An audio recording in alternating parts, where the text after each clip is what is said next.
चलिए अब economics discuss कर लेते हैं। चैप्टर 1 डेवलपमेंट है। ये आपको एक पिक्चर दे रखा है डेवलपमेंट का, कि डेवलपमेंट यहाँ पर इन्होंने दिखाया है कि ये जो लोग बैठे हुए हैं अलग अलग अपार्टमेंट्स में, और यहाँ पर ये कार्स चला रहे हैं। ये रिक्शा भी है, एक रिक्शा पुलर भी है। ये रिक्शा पुलर कह रहा है without me they can not develop in the system, I can not develop, कि जिस तरह से सिस्टम वर्क कर रहा है that rich are becoming more richer and poor is becoming more poorer. तो यहाँ पर ये शो कर रहा है कि ये भले ही कितनी भी मेहनत कर रहा है पर ये इतना रिच नहीं हो पाएगा कि ये एक दिन कार परचेज कर सके। तो ये एक प्रॉब्लम दिखाई गई है डेवलपमेंट के साथ। देन यहाँ पर हमें एक सेकंड नेक्स्ट पेज पे, पेज नंबर 4 पे मिलती है पिक्चर। अब हम नेक्स्ट पेज पे आते हैं। नेक्स्ट पेज में है what development promises different people different goals. तो यहाँ ये कह रहे हैं कि जो डेवलपमेंट है वो अलग अलग लोगों के लिए अलग अलग होती है। जैसे यहाँ ये पेज हमें दिया हुआ है कि लोगों की जो एक लोग इंसान के लिए डेवलपमेंट है, हो सकता है वो दूसरे के लिए डेवलपमेंट ना हो। जैसे a girl expect much more freedom and opportunity as her brother, जितनी उसके भाई को फ्रीडम मिल रही है कि वो रात को देर से घर आ सकता है, वो खेलने जा सकता है, वो अकेला बाहर घूमने जा सकता है, गर्ल को उतनी अपॉर्चुनिटी नहीं मिल रही है। तो गर्ल के लिए डेवलपमेंट ये होगी कि उसको भी अपने भाई के जितनी फ्रीडम मिले। Her brother may not like this, लेकिन हो सकता है उसके भाई को ये पसंद ना आए। Similarly more electricity, to get more electricity, industrialists may want more dams, but this may submerge the land and disrupt the lives of people who are displaced. तो जैसे ट्राइबल्स, तो वो कह रहे हैं कि जो एक के लिए डेवलपमेंट है वो दूसरे के लिए ज़रूरी नहीं कि डेवलपमेंट ही हो। तो यहाँ ये ब्लैक लाइन दी हुई है आपको, page number is 5। Different person can have different development goals, and second that what may be development for one may not be the development for other, it में इवन भी destructive for the other. जैसे case of dams में था कि industrialist चाहते हैं कि और डैम्स बन जाएं ताकि उनको और ज़्यादा इलेक्ट्रिसिटी मिलने लग जाए, बट ये उन लोगों के लिए प्रॉब्लमैटिक होगा जिनके फील्ड्स या घर बार इसमें सबमर्ज हो जाएंगे। अब जैसे ये गाड़ी वाले को दिखाया हुआ है कि एक औरत टेबल के नीचे बैठी हुई है, ये गाड़ी वाला कह रहा है those people don't want to develop. तो जब कोई इंडस्ट्रियलिस्ट कहता है कि डैम बनाओ ताकि डेवलपमेंट हो इस देश का, और ये लोग मना करते हैं कि नहीं ये डैम नहीं बनना चाहिए वरना हम कहाँ जाएंगे, हमारी कोई ज़िंदगी नहीं बचेगी, हमारा घर परिवार सब खत्म हो जाएगा, हमारी लाइवलीहुड खत्म हो जाएगी। तो ये लोग कहते हैं इंडस्ट्रियलिस्ट कि ये लोग डेवलप ही नहीं होना चाहते। बट इनके लिए डेवलपमेंट क्या है कि ये अपना 2 स्क्वायर मील अच्छे से कमा सकें, एजुकेशन का राइट ले सकें, ये अपनी हेल्थ फैक्टर पे फोकस कर सकें, बस ये इनका डेवलपमेंटल गोल है। आगे आते हैं, आगे है आपका पेज नंबर 7 पे ये एक केस स्टडी टाइप दिया हुआ है आपको। इसमें ये दिखाया इन्होंने, a vessel dumped 500 tons of liquid toxic waste into open air dumps into a city and in the surrounding sea. This happened in a city called Abidjan in Ivory Coast, a country in Africa. Fumes from the highly toxic waste causes nausea, skin rashes, fainting, diarrhea, and after a month 7 persons were dead, 20 in hospital and 26,000 treated for symptoms of poisoning. A multinational company dealing in petroleum and metals had contracted a local company of the Ivory Coast to dispose the toxic waste from the ship. अब questions क्या पूछे हैं, who are the people who benefited and who did not. तो ये options आपको मिल जाएंगे, तो जो करेक्ट ऑप्शन लगेगा आपको आप उसको टिक कर दीजिएगा। पर यहाँ पर ये क्वेश्चन में ऑप्शन या करेक्ट आंसर क्या होना चाहिए वो मैं आपके साथ डिस्कस कर लेती हूँ कि who are the people who are benefited. तो यहाँ पर बेनिफिट मिला इन लोगों को, ये जो ये जो मल्टीनेशनल कंपनी थी जिसने ये कॉन्ट्रैक्ट लिया कि वो ये सारा वेस्ट रिमूव करवाएगा, उसको ये फ़ायदा मिला क्योंकि उसको ये वेस्ट रिमूव करने के लिए पैसा दिया गया। ठीक है, तो वो पैसा उसको वहाँ से मिला ये वेस्ट रिमूव करने के लिए, तो वो उसको फ़ायदा हुआ है। And the citizens of that particular area are the one who did not get benefit, who were get affected. What should be the development goal for this country. इस कंट्री का डेवलपमेंटल गोल क्या होना चाहिए। तो इसका developmental गोल ये होना चाहिए कि ये स्ट्रिक्ट रूल्स बनाए ऐसे कंपनीज के अगेंस्ट जो कंपनीज इस तरह के प्रॉब्लम्स क्रिएट करती हैं नॉर्मल सिटीजन्स के लिए या कॉमन पीपल के लिए, उनके खिलाफ स्ट्रिक्ट रूल्स बनाने चाहिए। नेक्स्ट पेज पे आते हैं, आपका यहाँ पर ये page number 8, how to compare different countries और स्टेट्स। ये बहुत इंपॉर्टेंट पेज है, इसको अच्छे से रीड कीजिएगा।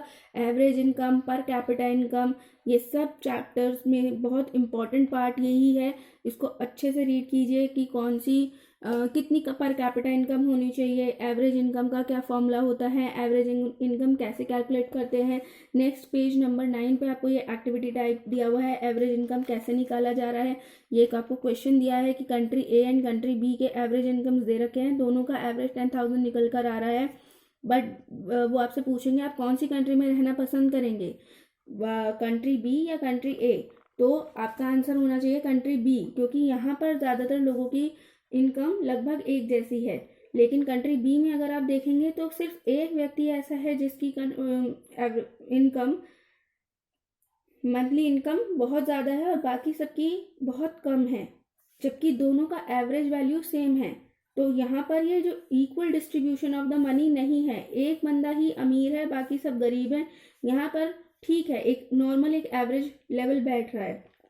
इसी के बेसिस पे एक पिक्चर नीचे दिया है, इसमें country with no rich and no poor, यानी ऑल आर इक्वल। और यहाँ पे country with rich and poor, देखिए 4 कुर्सी पर एक आदमी है और 2 ही कुर्सी पर इतने सारे आदमियों को बिठाया हुआ है। दिस मीन्स कि they have very little resources to share with large number of people and only a single person is enjoying so many resources. इसके बाद आगे आते हैं, देन आता है आपका इनकम एंड अदर क्राइटेरिया। ये बहुत इंपॉर्टेंट यहाँ से भी है, यहाँ पर कि यहाँ पे स्टेट्स को कंपेयर किया गया, कौन सा स्टेट का पर कैपिटा इनकम ज़्यादा है।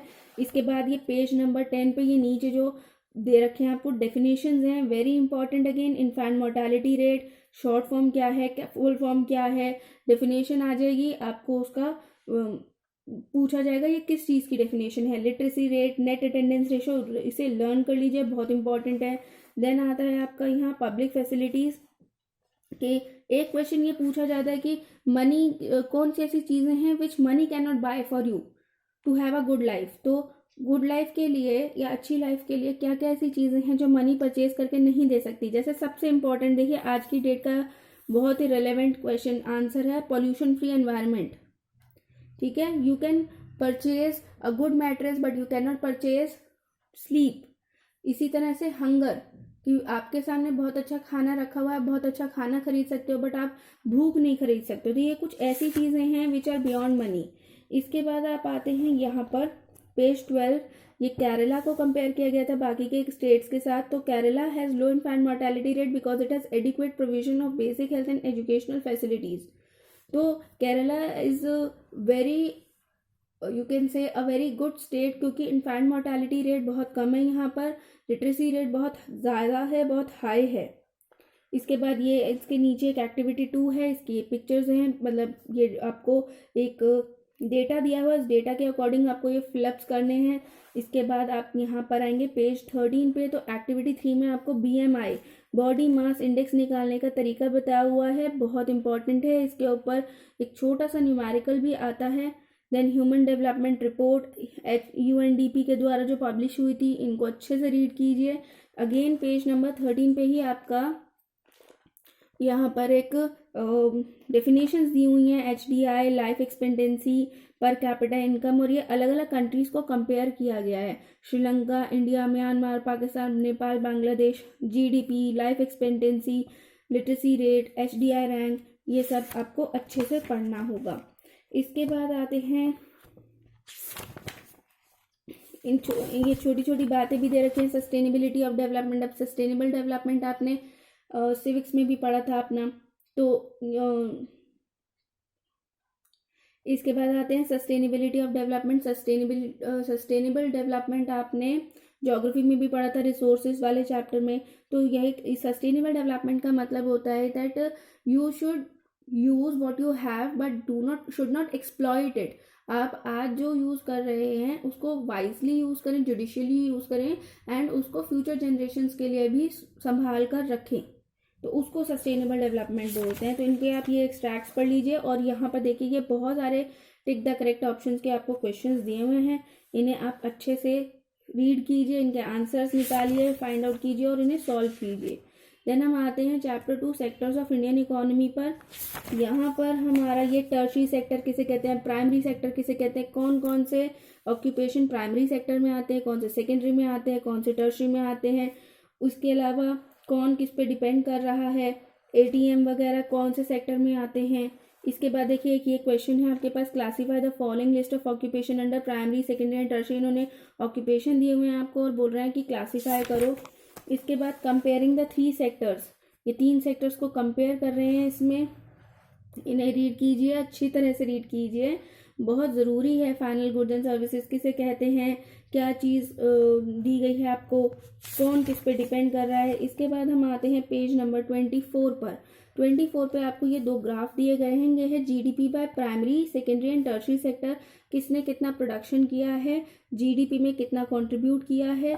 यहाँ इसके क्वेश्चन है, देखिए यहाँ पर ये रहे, why is tertiary sector so important in India और there could be several reasons. देखें आपकी यहाँ पर आपका टर्शरी जो था ईयर 71 में वो कितना कम था एंड 2010 और 11 में कितना बढ़ गया है। अब नई बुक्स में हो सकता है डेटा चेंज हुआ हो, बट फिर भी टर्शरी सेक्टर का इंक्रीज है बहुत ज़्यादा। तो उसका क्या रीज़न है, उसके रीजंस इन्होंने नीचे डिस्कस किए हैं आपके साथ पेज नंबर 24 पर भी एंड 25 पे भी। इसके अलावा share of sector in GDP, इसके बारे में भी पूरी डिटेल यहाँ डिस्कस की गई है, इसीलिए इसको बहुत अच्छे से रीड कीजिए, क्वेश्चन इंडिविजुअल भी आएंगे इस पे। इसके बाद पेज नंबर 26 अगेन एक बहुत इंपॉर्टेंट पेज है, इसमें अंडर एम्प्लॉयड डिस्गाइज्ड अनएम्प्लॉयमेंट, इसके ऊपर बहुत सारे डेफिनेशंस हैं, बहुत सारे आपके इसमें केसेस दे रखे हैं कि एक लक्ष्मी एक फार्मर है, उसके पास 2 हेक्टेयर्स ऑफ अनइरिगेटेड लैंड है, उसका क्या कंडीशन है। तो ये केस बेस में आपको क्वेश्चन मिल सकते हैं। अगर आप पहले से ही केस बेस के क्वेश्चंस यहाँ से पढ़ के चलेंगे तो एग्जाम में आपका टाइम भी बचेगा and it would also helpful for you. फिर यहाँ पर आ जाते हैं how to create more employment, what government should do to create more employment, कैसे एम्प्लॉयमेंट जनरेट की जा सकती है। यहाँ पर ये दे रखा है मनरेगा, नरेगा, इसके बेसिस पे यहाँ पर बहुत कुछ दिया हुआ है। Page number that is your 28 and 29। ये देखिए नरेगा के क्या क्या रूल्स थे, मनरेगा कब इंट्रोड्यूस हुआ था, 100 डेज ऑफ गारंटीड वर्क दिया जा रहा है, 100 days of employment under right to work. तो ये छोटी छोटी बातें हैं। इसके बाद page number 30 is again very important. यहाँ पर ये 3 केस स्टडीज हैं, कांता, कमल, और यहाँ इनके बारे में इनके क्वेश्चंस भी आपको नीचे ही मिलेंगे, कहीं अलग से जाने की ज़रूरत नहीं। यहाँ पे इनकी केस स्टडी दी गई है, नीचे इनके क्वेश्चंस दिए गए हैं। आप सिर्फ क्वेश्चन, अगर आपने सैम्पल पेपर्स पढ़े हों तो उनमें भी यही सारे क्वेश्चंस हैं कि कांता का एक उन्होंने दिया हुआ है केस स्टडी, वो ऑफिस में काम करती है तो वो कौन से सेक्टर में है, क्या वो ऑर्गेनाइज सेक्टर में है या अनऑर्गेनाइज सेक्टर में है। इसके बाद अनऑर्गेनाइज एंड ऑर्गेनाइज सेक्टर में डिफरेंसेस क्या क्या हैं, और जो अनऑर्गेनाइज सेक्टर में लोग हैं उनको किस तरह से प्रोटेक्ट किया जा सकता है। ये यहाँ पर सारी कंडीशन दी हुई है पेज 32 पे। इसको बहुत इंपॉर्टेंट मान लीजिए आप और पढ़ लीजिए। फिर इसी पेज पे 32 पे सेकंड कॉलम दिया है, who are those vulnerable people who need protection. कौन से ऐसे लोग हैं जो इस कगार पे हैं कि जिन्हें प्रोटेक्शन की ज़रूरत है, वो अनऑर्गेनाइज सेक्टर्स में जो काम करते हैं, और किस तरह से गवर्नमेंट उनको प्रोटेक्ट कर सकती है, ये सब है। देन आता है आपका page 33, public and private sector में डिफरेंसेस हैं। पब्लिक सेक्टर किस लिए काम करता है, प्राइवेट सेक्टर किस लिए काम करता है। पब्लिक सेक्टर काम करता है for the welfare of the people और सिटीजन्स ऑफ द कंट्री, जबकि प्राइवेट सेक्टर एक प्रॉफिट मेकिंग सेक्टर होता है जहाँ पर इंडिविजुअल प्रॉफिट के लिए ये काम किया करते हैं। और यहाँ पर कुछ ऐसे इन्होंने बताया कि कुछ प्राइवेट सेक्टर्स होते हैं जिन्हें गवर्नमेंट सब्सिडीज देती हैं, हेल्प करती हैं, ताकि वो एम्प्लॉयमेंट जनरेट कर सकें और गवर्नमेंट को भी हेल्प मिल सके। इसके बाद यहाँ पर ये आपके सारे MCQs दे रखे हैं, इनको अगर आप अच्छे से पढ़ेंगे तो आपको और भी हेल्प मिल जाएगी फॉर योर एग्जाम ऑल्सो। यहाँ देखिए ये मैचिंग दे रखा है, find the odd one out दे रखा है, ये मैच करके आपको इस तरह के बहुत सारे क्वेश्चंस मिल रहे हैं हर सैम्पल पेपर में कि मैचिंग कीजिए और करेक्ट मैचिंग को टिक कर दीजिए। ठीक है, इस तरह के क्वेश्चंस अगर आप इन बुक्स में से पढ़ लेंगे, स्पेशली जो पेजेस मैंने आपको बताए हैं, तो really it will be very helpful to you. Next video में फिर मिलेंगे, तब तक मेरी इस वीडियो को सब्सक्राइब कीजिएगा। नेक्स्ट वीडियो में फिर मिलेंगे, तब तक मेरे चैनल को सब्सक्राइब ज़रूर कर दीजिए अगर अभी तक आपने नहीं किया है तो, एंड इस वीडियो को भी शेयर कीजिए ताकि ज़्यादा से ज़्यादा लोग इसको देखें और इसका फ़ायदा उठाएं। Thank you.